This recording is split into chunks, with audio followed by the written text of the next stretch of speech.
screen capture unit 6.2 of the plant tissue section, and I was talking about modified leaves. Mentioned that was what I was going to talk more about in this video. There are different examples of modified leaves in plants. Tendrils are one of them. We see those in melons and grapes. I've got a picture of a tendril here. It looks like a stringy type of structure. It's all curled. What happens as this tendril is growing, it spins, but it does so very slowly. So if you were just to stand and watch it, you wouldn't notice it. But if you had a video and you were to speed up the video, the plant over a day, you could actually see this swinging around and around. And if it comes in contact with another stem or fence or wire, it wraps around it. And that helps to stabilize the plant. It helps the plant then to grow upright, and that is adventitious for the plant because it can outcompete other plants because it's getting light that other plants might not get. Cactus spines, or cacti, spines cacti would be plural. These are modified leaves. And so if the spines are modified leaves, then the cactus blade would be a modified stem. And these leaves are very small, have very small surface area. As far as I know, they're not photosynthetic, and this helps the plant to conserve water. The photosynthesis is undertaken by the cells in the blade or the modified stem of the cactus. Another type of modified leaf would be the Venus flytrap. These grow in the United States. A lot of people don't realize that. They grow in South Carolina, the bogs in South Carolina, where there's not as much nitrogen available. And these modified leaves will close around an insect and then release hydrolytic enzymes, digestive enzymes, to break down the insect and absorb the nitrogen. So they're able to grow where other plants aren't able to grow because they have taken advantage of the insects. Another example of modified leaves would be of the onion bulb. You can peel away the outer dry portions, and the people generally will eat the inner portion. But that's another example of modified leaves. When we talk about plant tissues, we want to talk on the level of cells. There are three main types of plant cells. There are parenchyma cells, parenchyma tissue, collenchyma tissue, and sclerenchyma tissue. And these are made up of particular types of cells. The parenchyma type cells do not tend to be thickened. They're generally functional, they're alive, oftentimes photosynthetic, not always, but oftentimes photosynthetic. Collenchyma cells have enlarged corners to the cells, to the cell walls, and this makes them tougher. A good example of a plant that has a lot of collenchyma tissue would be celery. The strands of celery that sometimes get caught between your teeth that are tough to chew. That's because of the collenchyma cells. Sclerenchyma cells, those that make up the sclerenchyma tissue, have a greatly thickened cell wall, and that causes them to be hard.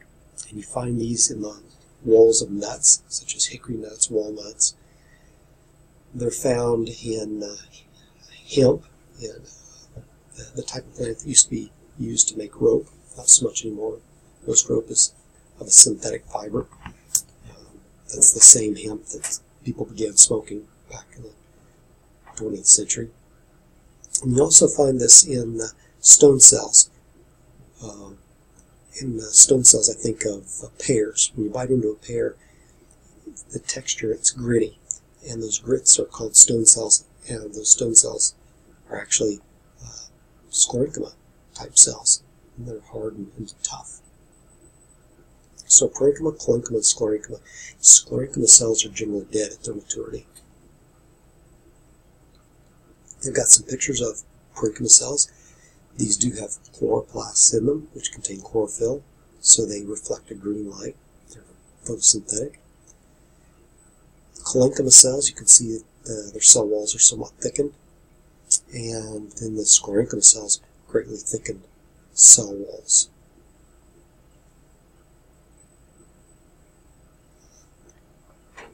In talking about plants, we oftentimes think about trees, and I'll be talking a little bit about those and the tissues that make them up. Some other types of tissue besides the sclerenchyma, collenchyma, and parenchyma would be xylem and phloem. This is vascular tissue. And vascular tissue is for moving materials in a liquid up or down the plant, depending on whether it's xylem or phloem. Xylem is dead at its maturity, and it's made up of tracheids and vessel elements. And when you think of xylem, think of wood, because most of the wood in the tree is xylem, and secondary xylem with that. I'll talk about that a little bit later. Phloem is living at its maturity, and it's transporting sugars, where xylem is transporting water up the plant to the leaves and out of the leaves eventually. Phloem is transporting food, carbohydrates that have been produced in photosynthesis, down the plant, generally to the root system, or at least to other parts of the plant. And the phloem is made up of sieve tube cells and companion cells. And these are structured to help allow for the fluids to move through them. When you think of phloem and xylem, they are produced by vascular cambium, and the vascular cambium is not shown in this illustration. The xylem is laid down to the middle of the tree. Phloem is laid down to the outside, and eventually the phloem pushes through the cork cambium, and the cork cambium is responsible for producing cork or bark. And when that phloem pushes through the cork cambium, it disrupts it and supposedly gives texture to the bark. And depending on the amount of disruption, that determines the roughness of the bark. When you're talking about xylem, you're talking about movement of water. Botanists think that the Douglas fir, being the tallest tree on the face of the earth, has reached its limit of water uptake. And to move water over 300 feet high without an actual pump is quite a feat, quite difficult. They think one of the reasons the Douglas firs grow out on the west coast, out in the west, is that they're getting moisture from the air that's moving up the mountains and the hillsides from the ocean. It's very humid. As it cools, it condenses, and that decreases evaporation, and maybe the tree is somehow able to take in some of that. I'm not sure. Generally, we think of water being taken in by the roots. That's one of the interesting things about the Douglas firs and the redwoods and sequoias. Another type of tissue is epidermal tissue, epidermis or dermis. It covers the shoots and the roots, pretty much covers the exterior of the plant. And two main functions. It controls water movement in and out of the plant, helps keep plants from desiccating or drying too much, and in watery environments it keeps the plant from taking in too much water. You generally don't think about that, but if you're in the tropics or if you're considering a water plant, being waterlogged or taking in too much water can be a problem. Another thing it does, it prevents microbial infection. This is very important for plants. There are several trees that have insect infestations that will get through the epidermis and the dermis and carry in infections. Microbial infections will kill the tree. That happened in the 1950s, maybe even as far back as the 40s with the elm trees here in the United States. And many cities and towns lost their beautiful large elm trees. It's also happened out east with the chestnut tree. The chestnuts will grow up and they'll be afflicted and die off, and they'll just keep doing that but never gain any large size.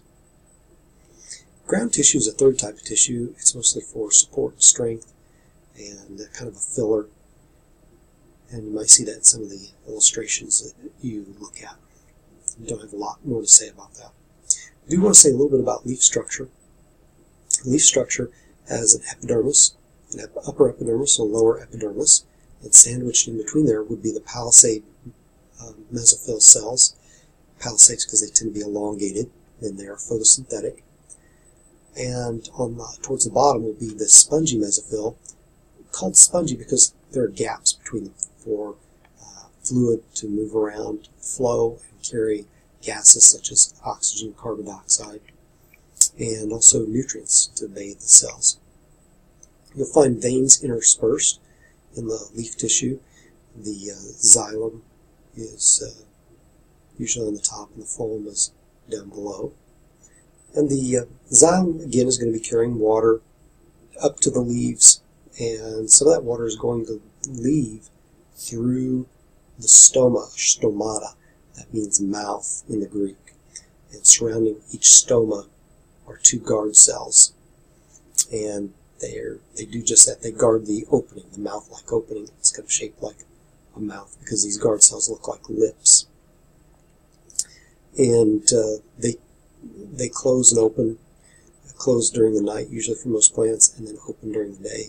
And air is taken in, which contains carbon dioxide, and the carbon dioxide is used in photosynthesis.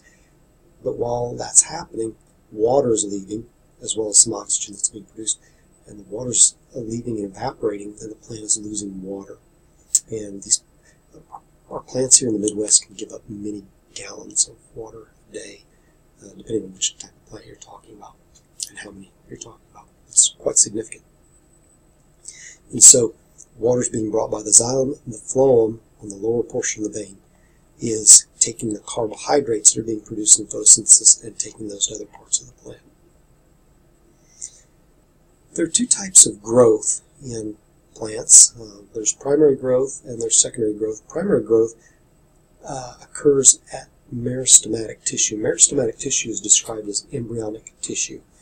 It is actively dividing, and it continues to actively divide during the life of the plant. The apical meristem is the meristematic tissue that's near the end of the shoots and the roots. And that's where you have the growth occurring of elongation or primary growth, where the tree will get taller, the limbs get longer, the roots get longer or deeper. That's called primary growth, and that happens near the end. When you look at the growth in a root, there are several different zones that are recognized. There's a zone of cell division. That's where the meristematic tissue is, the apical meristem. And just below that, at the end, very end, will be the root cap, which protects those actively dividing cells. Those cells actively divide and they get pushed through the soil. And that root cap gets sloughed off and those cells get replaced over a period of time as that root exerts pressure and pushes through the soil, and they lose some of those cells. It's called the zone of cell division because the cells are actively dividing. Just above that would be the zone of elongation, and these cells lengthen and elongate, and there's a lengthening of the root in this area also. This gets pushed quite a bit of growth and lengthening in the zone of elongation, more so here. And then above the zone of elongation you have the zone of maturation. This is where greater differentiation is occurring and root hairs are being produced.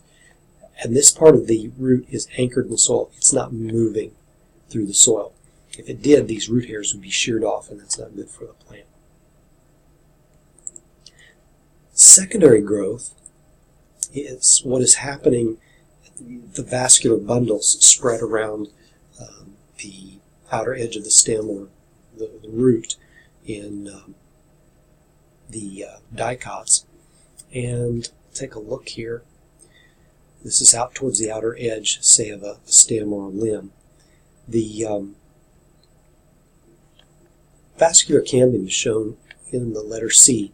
The vascular cambium is producing xylem cells toward the middle, which are becoming wood, what we call wood, and producing phloem to the outside, which eventually become part of the bark and are sloughed off. And what happens, the very first layer of xylem that's formed by the vascular cambium when the plant is very young would be called primary xylem. They're not naming it here, but the primary xylem would be toward the middle of the plant. After that first layer, then all of the xylem is called secondary xylem.